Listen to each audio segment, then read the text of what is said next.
Iran is locked and loaded and ready to equalize the strikes upon Israel at 3-3. But this time, no more Mr. Nice Guy.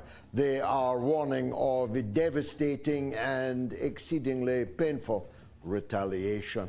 Mind you, Israel's already declared they're going for 4-2, even before the Iranian equalizing strike has landed, all because the Lebanese resistance landed a rocket through the window of the bedroom of Benjamin Netanyahu, even though he wasn't there at the time, and it was not fired by Iran.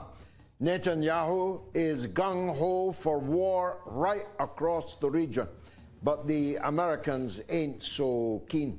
So we'll see what happens, not before the US election, as our poll is asking this evening, but by the end of tonight.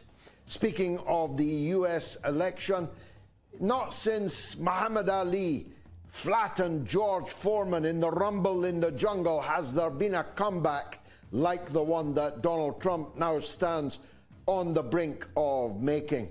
Steve Bannon, sent to prison by Nancy Pelosi as a political prisoner, is out and roaring, and he, along with all of the tops of the Donald Trump campaign, are predicting a sweeping landslide victory, at least in the Electoral College, but maybe even in the popular vote. Certainly the surly and angry and bitter performances of Kamala Harris in the last few days seem to indicate that the cause is lost.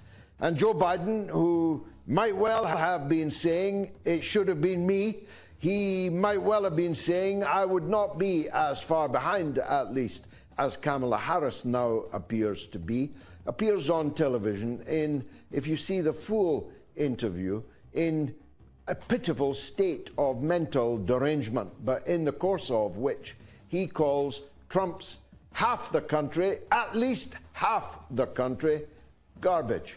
Human garbage. Well, that'll help them down the ticket in the congressional and senatorial races on the 5th of November. Calling your opponents human garbage is not the way to win elections. Please believe me on that. And Big Daddy Amin, David Lammy. Wow, have I got a few things to say about him. It's all coming up tonight on the mother of all talk shows, so fasten your seatbelts. It's going to be a bumpy night.